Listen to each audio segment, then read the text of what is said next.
दीजिए, नई इनोवेशन दीजिए, that will be better I think. Randhir Sharma, I expect from you such kind of thing. Thank you sir. Sir, नियम 67 में हमारे नेता प्रतिपक्ष आदरणीय श्री जयराम ठाकुर जी ने इस साल आई आपदा पर चर्चा शुरू की थी, जिस पर माननीय सदस्यों ने अपने विचार रखे और अधिकतर सदस्यों ने जिनके विधानसभा क्षेत्रों में ज़्यादा नुकसान हुआ है उन्होंने उसकी चर्चा की है. हमारे विधानसभा क्षेत्र में मां नैना देवी की कृपा रही है, उतना नुकसान नहीं हुआ. लैंडस्लाइड्स होते हैं, सड़कें अवरुद्ध होती हैं और साथ में कुछ घरों के आगे के डंगे बह जाते हैं, घरों में दरारें आ जाती हैं या कुछ पशुशालाएं गिर जाती हैं. परंतु उसके बावजूद भी मैं कहना चाहूँगा कि ये नुकसान भी गरीब आदमी के लिए काफ़ी ज़्यादा होता है. जो फील्ड स्टाफ है उसका फ़र्ज है कि मौके पर जाए, फौरी राहत दे, उसकी असेसमेंट करके भेजे ताकि समय पर कंपेंसेशन मिले. देखने में ये आया, जब तक हम एसडीएम को फ़ोन नहीं करेंगे, जब तक हम पटवारी को खुद नहीं गए, तब तक वो मौके पर जाते नहीं. इसलिए मेरा आग्रह है सरकार से कि ऐसी आपदा के समय अधिकारी प्रोएक्टिव होकर काम करें, इसके निर्देश नीचे तक दें. ये मेरा आपके माध्यम से सरकार से आग्रह है. दूसरा अध्यक्ष महोदय, जहाँ तक प्रदेश में आपदा की बात है, जो सारे विषय ध्यान में हमने सुने हैं, ये ठीक है. सबका कहना कि बादल कब फट जाए किसी को पता नहीं, आपदा कब आ जाए किसी को कोई जानकारी नहीं, और सरकार भी बचती है कि इसमें हमारा कोई दोष नहीं. परंतु मैं ये मानता हूँ, ये ठीक है, आपदा का पता नहीं लगता, बादल फटने की जानकारी नहीं होती, परंतु ये तो पता होता है कि जुलाई, अगस्त, सितंबर में बरसात आने वाली है और उस बरसात के कारण नुकसान होगा. तो क्या सरकार पूर्व योजना, पूर्ण योजना के सिद्धांत पर काम करती है? क्या सरकार मई जून महीने में जो संबंधित विभाग है उनकी बैठकें लेकर क्या कुछ इस तरह के एक्शन, कुछ इस तरह के काम करती है ताकि बाढ़ से नुकसान कम हो? देखने में यह आया कि सरकार इस ओर ध्यान नहीं देती. पहली ही बारिश में लैंडस्लाइडिंग शुरू हो जाती है, नालियां भर जाती हैं और पूरी बरसात में उन नालियों से मलबा हटता नहीं है और सड़कें टूटती रहती हैं. इसलिए मेरा आपके माध्यम से सरकार से आग्रह है कि हर बरसात से पहले संबंधित विभागों की बैठकें करके पूर्व तैयारी की जाए, पूर्ण योजना बनाई जाए ताकि नुकसान कम से कम हो. अब अध्यक्ष महोदय, अवस्थी जी कह रहे थे, एक दिन विक्रमादित्य जी भी कह रहे थे कि विपक्ष के लोग आलोचना करते हैं, सुझाव दें. अरे भाई, हम कमियां नहीं बताएंगे तो सुधार कैसे होगा? और मैं तो ये कहना चाहूँगा कि आलोचना तो लोकतंत्र में जरूरी है. कबीर जी ने कहा था, निंदक नीरे राखिए आंगन कुटी छबाए, बिन पानी साबुन बिना निर्मल करे सुभाए. इसलिए निंदा करने वाले को तो साथ रखना होता है. और मैं तो इस आपदा में जो चर्चा सुनी है उसके आधार पर कहना चाहूँगा कि इस साल की आपदा से ये स्पष्ट हुआ कि सरकार गंभीर नहीं थी.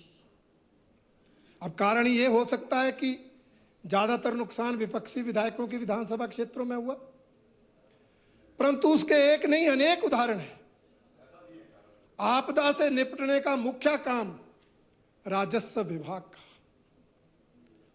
और माननीय राजस्व मंत्री महोदय के बयान सरकार की गंभीरता को दर्शाते हैं. जब वो मीडिया कॉन्फ्रेंस करके, मीडिया का प्रेस कॉन्फ्रेंस करके बोलते हैं सराज के नुकसान पर, जहां सैकड़ों लोग घर से बेघर हो जाते हैं, लोग मर जाते हैं, और राजस्व मंत्री बोलते हैं अब आया जयराम को मजा, अब चुभा कंटा, अब हुई दर्द.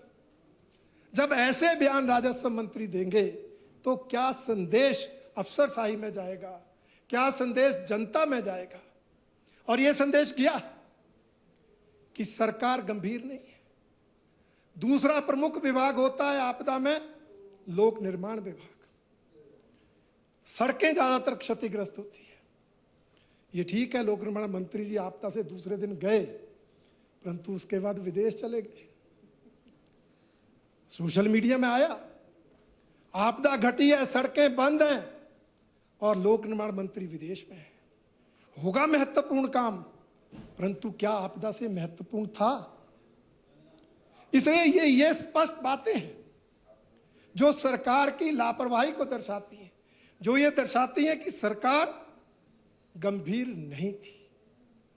और मैं ये कहना चाहूंगा, जो हमने देखा है इस बार आपदा में सरकार से ज्यादा समाज सक्रिय था।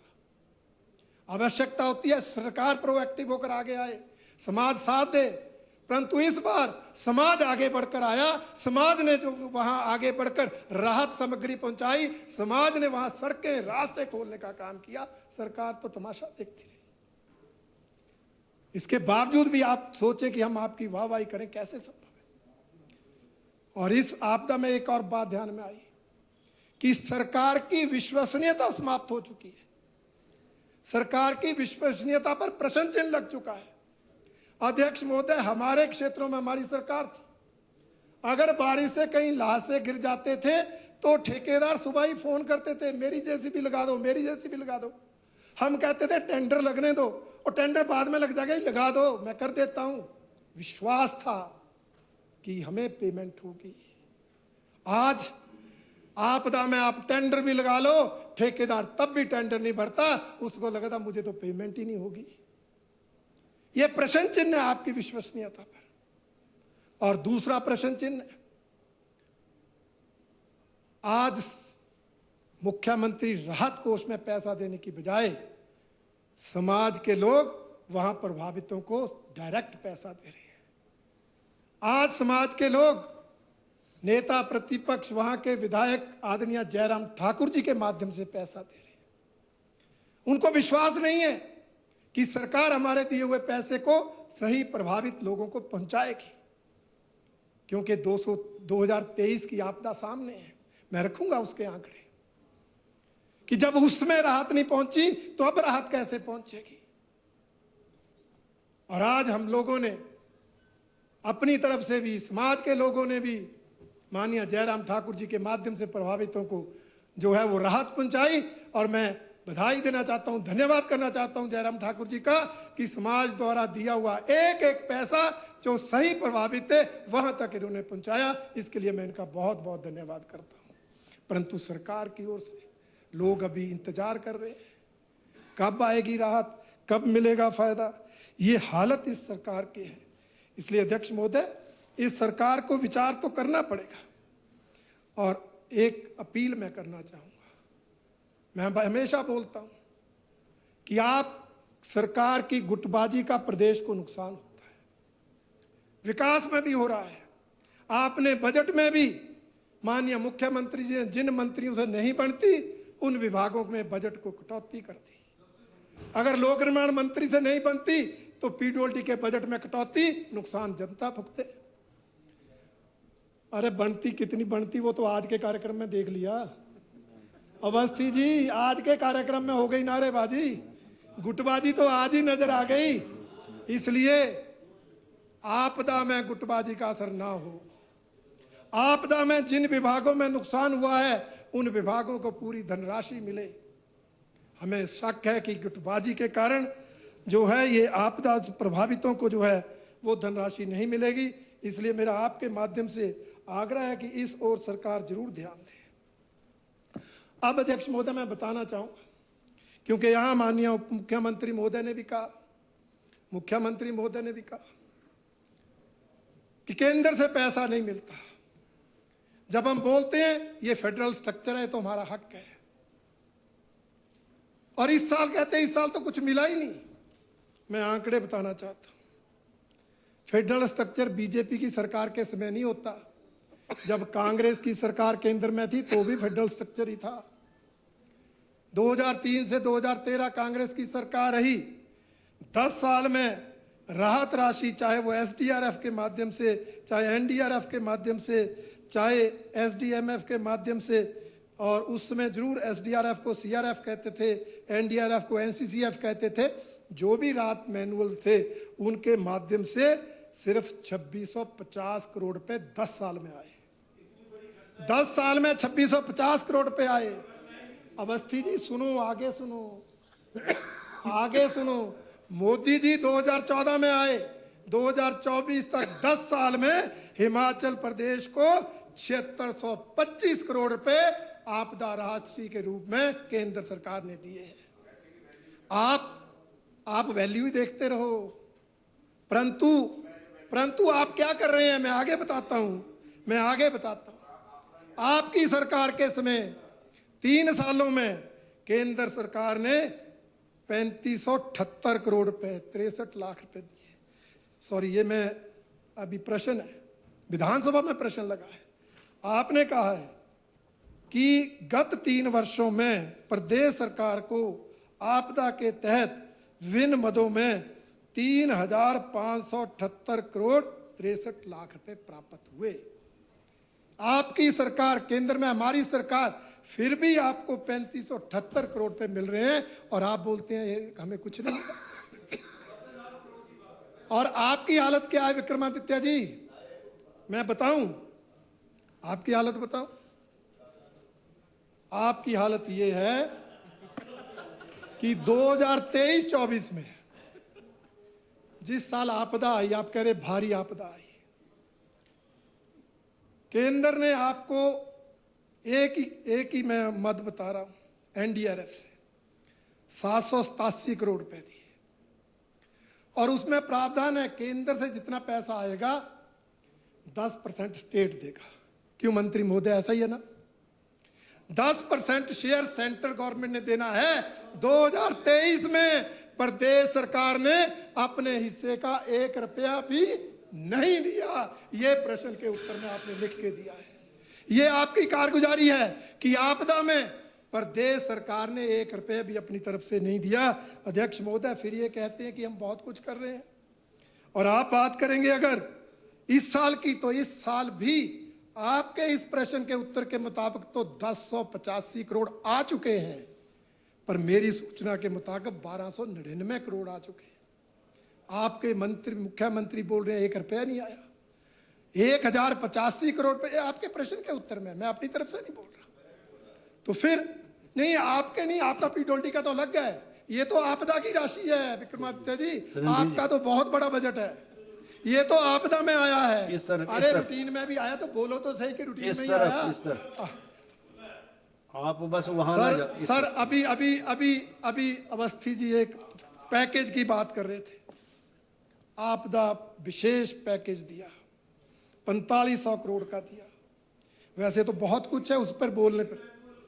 यस, रिलीफ मैनुअल की चर्चा कर रहा हूं। उस रिलीफ मैनुअल में ये सर इन्हीं का प्रश्न है, इन्हीं के द्वारा दिया हुआ उत्तर है कि प्रदेश सरकार द्वारा जो है वो विशेष राहत पैकेज के अंतर्गत 25,916 लाभार्थियों को 256 करोड़ 57 लाख रुपए दिए गए।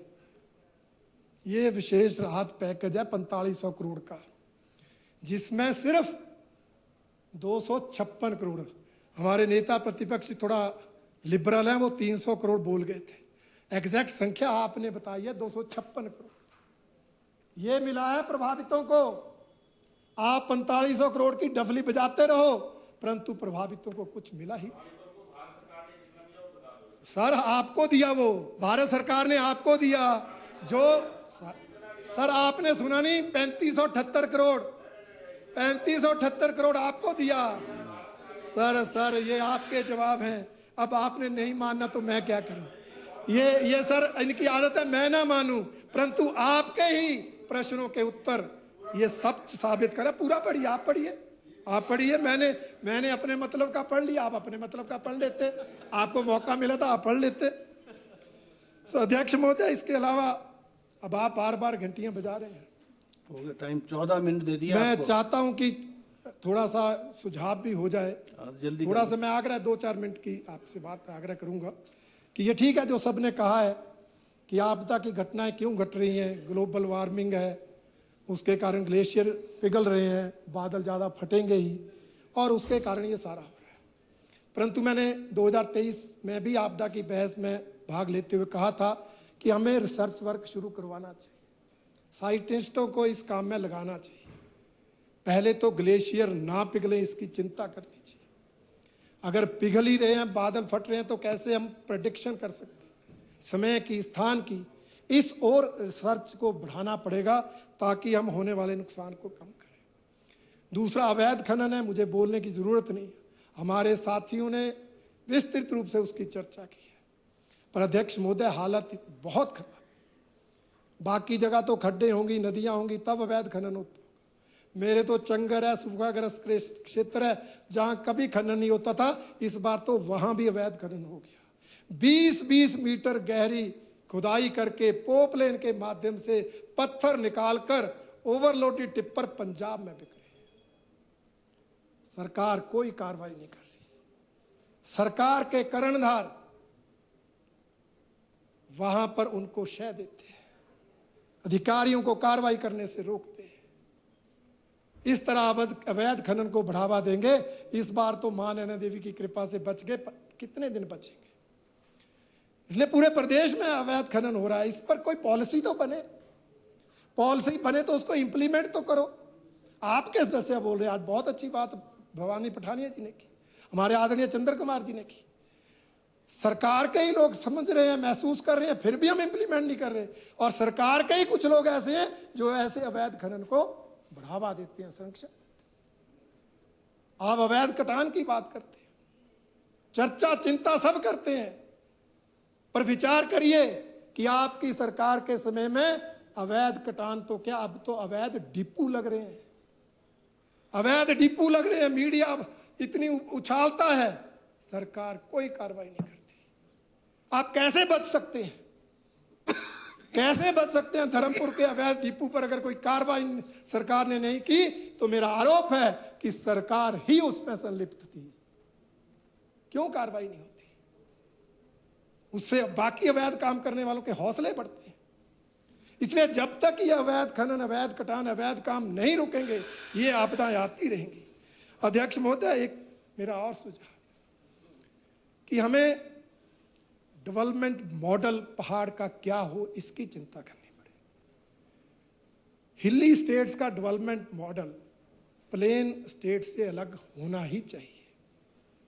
सरकार कोई भी आए, परंतु कहीं ना कहीं हम मैदानी इलाकों की नकल पहाड़ों पर करने लग पड़े हैं और उसी का नुकसान यहां पर पहुंच रहा है, वो हर मामले में। और मुझे लगता है इस पर एक्सपर्ट्स को बिठाकर चर्चा करनी चाहिए। पहाड़ का डेवलपमेंट मॉडल क्या हो, मैं उदाहरण दूं अगर एक दो चीजों के, और बुजुर्गों ने वो रास्ता हमें दिखाया था। पहाड़ के रास्ते कभी सीमेंटेड नहीं होते थे, पहाड़ के रास्ते पक्के भी होते थे तो खड़ौंज वाले होते थे, चलना भी आसान होता था, पानी भी नीचे जमीन के अंदर जाता था, सीधा बहता नहीं था, खड्डों में ज्यादा जाता नहीं था। आज ये सीमेंटेड रास्ते, ना पशु चल सकते हैं, बरसात में ना इंसान चल सकता है, और आपदा के लिए निमंत्रण देने वाले हैं। क्या बनने चाहिए, नहीं बनने चाहिए, विचार करना पड़ेगा। सड़कों पर विचार करना पड़ेगा। क्या पहाड़ पर इतनी सड़कें बनानी है? इच्छा होगी हर परिवार की। पहले गांव इकट्ठा था, गांव को जोड़ देते, अब तो घर 2 किलोमीटर 4 किलोमीटर पहाड़ पर बना लिया। अब हर घर को सड़क से जोड़ेंगे तो पहाड़ कहां बचेंगे? और सड़कें भी जेसीबी और पोप लाइन से बनेंगी। और मशीनें कितना खोखला पहाड़ को करती है। इसलिए कहीं ना कहीं सड़कों को सीमित करना, जेसीबी पोप लाइन के यूज को सीमित करना पड़ेगा। आज तो घर की नींव भी निकालनी है तो भी मशीन, प्लॉट भी बनाना है तो भी मशीन, और उसके कारण पहाड़ खोखले हो रहे हैं। तो निश्चित रूप से जब बारिश पड़ती है या ऐसा कुछ बादल फटने की घटना होती है तो ये घटनाएं घटती हैं। ऐसे ही मैं तो मकानों की भी बात करूंगा। हम जरा पुराने बुजुर्गों के समय के मकानों को तो याद करें, आज भी बहुत से हैं। कहीं सीमेंट नहीं होता था, कहीं सरिया नहीं लगता था, कहीं ईंट नहीं लगती थी, मिट्टी और लकड़ी से हमारे घर बनते थे। 2 से तीसरी मंजिल नहीं होती थी, उससे पहाड़ पर वजन नहीं पड़ता था। आज हम चंडीगढ़ दिल्ली की नकल करते हुए वो सीमेंटेड सरिये के 6-6 मंजिले मकान पहाड़ की चोटियों पर बना रहे हैं। और उन पहाड़ों पर कितना वजन पड़ रहा है, कितना लोड पड़ रहा है। इन चीजों को रोकना मैं नहीं समझता सरकार का ही काम है, परंतु सरकार कोई नीति बनाए, हम भी साथ दें, समाज का भी सहयोग लें, ताकि पहाड़ी स्टेट का डेवलपमेंट मॉडल एक ऐसा बने ताकि आपदा के समय नुकसान कम से कम हो। इसलिए अध्यक्ष महोदय, मेरा आपके माध्यम से यही निवेदन है सरकार से कि ऐसा नहीं है कि हम आपदा के समय संवेदनशील नहीं है, सरकार के साथ नहीं है, परंतु सरकार प्रोएक्टिव होकर काम करे, गंभीरता के साथ काम करे। हम साथ देने को तैयार हैं। और ऐसे कुछ कठिन निर्णय, नदियों के किनारे मकान बना लेवल, आपने पॉलिसी तो बनाई, इंप्लीमेंट कौन करेगा? क्या आपने प्रधानों को पावर दी? इसलिए ऐसे सारे विषय हैं, इतने कम समय में उन पर चर्चा नहीं हो सकती। Thank you. आप उस पर कोई एक्सपर्ट कमेटी बनाकर उसमें चर्चा करें, सबके सुझाव लें और पहाड़ का अलग से डेवलपमेंट मॉडल बनाएं, तभी हम आपदा से बच सकेंगे। नहीं तो जो सुप्रीम कोर्ट ने कहा है कि यही चला तो एक दिन हिमाचल का अस्तित्व खत्म हो जाएगा, वो घटना सच हो सकती है। इसलिए आज समय है हम संभलें और उस दृष्टि से योजना बनाएं। यही निवेदन करते हुए अध्यक्ष महोदय, आपका धन्यवाद, आपने मुझे समय दिया।